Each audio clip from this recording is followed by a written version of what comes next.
Hey there, and greetings from the Himalaya mountains of northern India. I'm going to do a little bit of a tease here and tell you that I am looking at an absolutely incredible, spectacular scene here, which I'm going to show at the end of this video. Also, you may hear the waterfall, which is just behind the camera there a little bit, and I'll also show that. I'm on a hiking up to that waterfall. So last night then I watched a video of Eckhart Tolle's on the topic of obsessive overactive thinking, and I had some further thoughts that I wanted to offer in addition to what he had to say there. So his basic thrust in his response to somebody's question about how do I stop thinking so much was basically one of coming to greater awareness of the world around you and of your own thought processes. Noticing when you are thinking too much and when your thoughts are getting carried away, and how we can so oftentimes find ourselves on a thought thread that just goes and goes and goes. And he gave the example of his dog running after a scent, how it'll just pick up a scent and then it'll just go and forget where it is, hardly, or almost, and just, be completely obsessively focused on this scent and trying to figure out where it's coming from. And how our thoughts can be that way, how we just keep thinking and thinking and drive ourselves crazy by not being in the present moment because we're thinking about all this other stuff in the past and in the future. And I agree that this is one way of dealing with overactive thinking, is to become more aware of your thoughts, to notice when you are getting carried away thinking about things that just really don't matter and that have nothing to do with the present moment and that you can't do anything about, etc.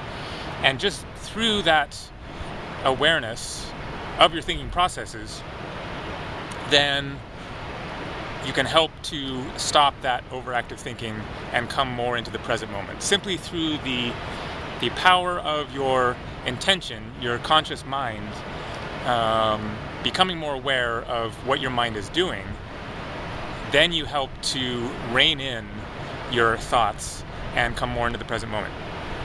And so I agree with what Eckhart is saying there. However, I have what I think is an even better idea. And I don't mean to disparage Eckhart Tolle here. I think that he's onto a lot of good stuff. But I don't agree 100% with where he's coming from. Here's another way to stop thinking so much, which is to get into your body. Get into your feelings and emotions. Tap into your creative flow and start accessing other parts of your consciousness other than just your conscious mind and your mental body and your thoughts. Because mind is not all that there is to consciousness. And to me, this is one of the most important spiritual teachings there is to understand that our thoughts and our mind are only one aspect of our consciousness, of the totality of our being. Thoughts are one part of who we are. As I understand it, then we have 4 different bodies that make up the fullness of who we are. And one is the mental body, your mind, your thinking. But there is also the feeling body, your feelings and emotions. There is also the spiritual body, your soul, and there is also your physical body. And these are all integral parts of your being, of your consciousness. These are conscious aspects of yourself. And in my view, then there is too much focus on the thoughts and a neglect of these other aspects of ourselves. And that really one of the best ways to stop thinking so much is to tap into these other parts of our being. Tap into our creative flow. Get in touch with our feelings and emotions and allow them to be a part of our conscious experience. Get into our body. Our body is actually part of our consciousness, as I understand it. Our body is expression, a projection of consciousness into the physical material realm. It is part of who we are every bit as much as is our thoughts. So often on the spiritual path there is a division between spirit and body. And it is important to understand that this physical world... Alright, I'm gonna stop the tease thing and give you the view, because this is just too awesome. Check it out. Speaking of the physical world being a place of beauty, is that amazing or what? And here's the waterfall behind that tree there. Pretty amazing. The physical world is all energy. It is actually spirit, as I understand it, in a more condensed, dense form that makes up this physical realm. And it is all just energy being held together by energetic processes. This physical world is every bit as spiritual, as is the spiritual world. It is simply a different form. In the same way that ice is simply a different form of water, which is simply a different form of steam, because of how they're vibrating their energy. So I'm all for meditation. I am all for mindfulness. I am all for coming into greater conscious awareness of our thought processes and seizing the reins of our mind through the power of our mind to direct what we're thinking about, what we're focusing on, how we're perceiving the world around us. But to me, that should be only one element of the spiritual path of seeking to evolve ourselves and come to a place of greater peace of mind and self-acceptance and wholeness of being. And that we need to incorporate into the spiritual path tapping into acknowledging, honoring, embracing these other aspects of our being. So many spiritual paths make the feelings and emotions out to be your enemy almost, saying, well, emotions are confusing and unpredictable and too spontaneous, and the way to peace of mind is to deny, separate, repress, ignore the emotions. And I really think that this is the wrong way to go, because emotions and feelings are part of our experience. They're a part of our consciousness. They are every bit as spiritual as are the thoughts, and we need to come into alignment with them, acknowledge them, honor them, and make them a part of the process, and figure out how to be in sync with our emotions instead of in a state of resistance against them, which is actually what is creating our lack of peace of mind, our confusion and frustration over dealing with our feelings and emotions, is how we are not in alignment with them, how we are repressing them, and not making them a part of our conscious spiritual experience and awareness. And the same for the body, and the same for our spirit, of making all of that part of our spiritual path.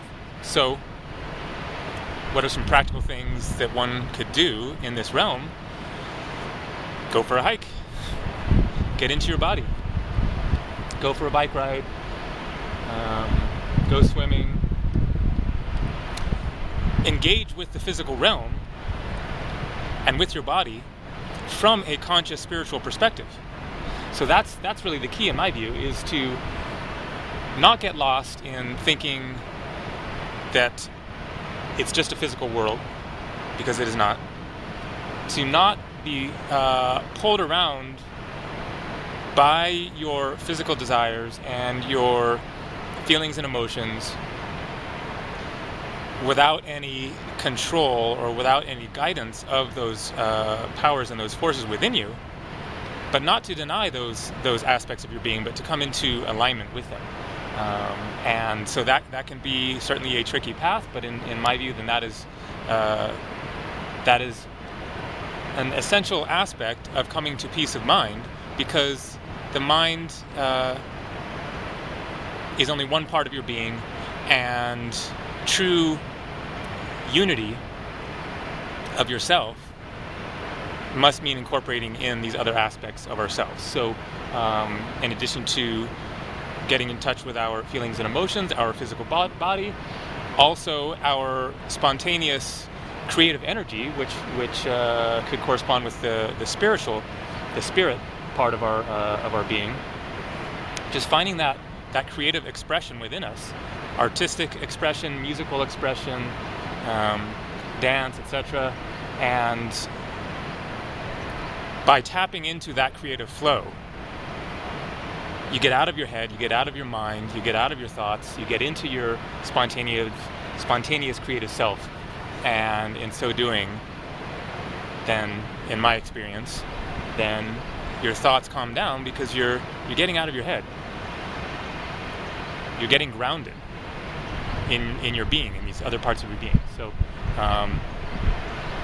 thank you to Eckhart Tolle for everything that he has to offer, and for giving people a lot to think about. I would love to see Eckhart Tolle in a video trekking in the Himalaya mountains, getting out of these enclosed spaces of just talking about stuff, and engaging with the physical world. And I'm sure he does that. He was talking about his dog, taking his dog on walks in that video that I watched. But to me, he seems a little too much in his head and in his thoughts, and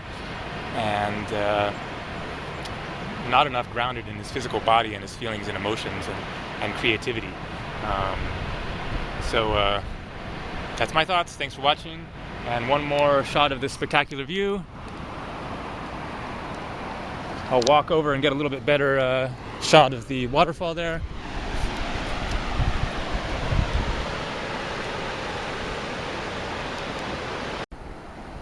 So I'm a little further up the trail here. As you can see, the views are getting even better. Haven't quite made it to the waterfall yet. It's back behind those trees there.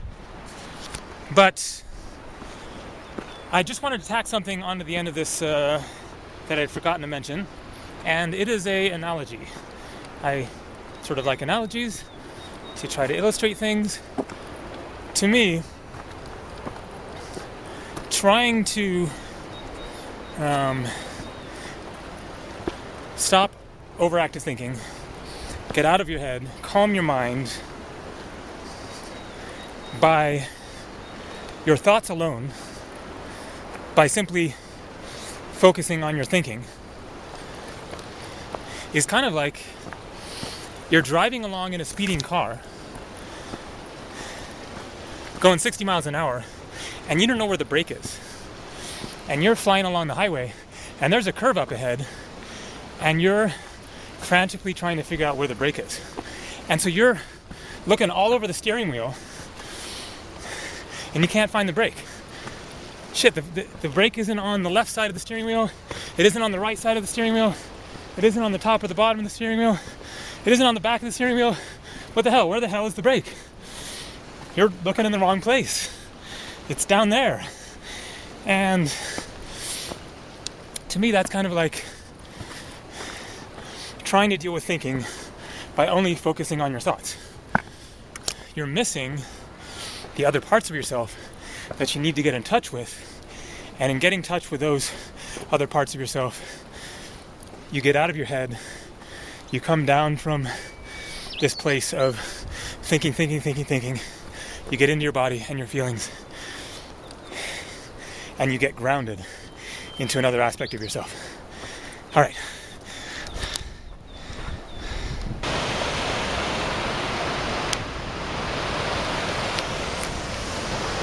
That is one way to get out of your head, get yourself in a scene like this of incredible natural beauty, get into your heart, into your body, into your feelings of awe and joy and amazement of the world in which we live, and not just think about stuff all the time. And check it out. Warning, holy place, no shoes ahead. Don't throw garbage around here. Help us to preserve the nature. So I got to take my shoes off, feel my feet on the ground. Another good way to get out of your head, get more into your body, get more connected with the earth, the ground, the natural world. Walk around barefoot.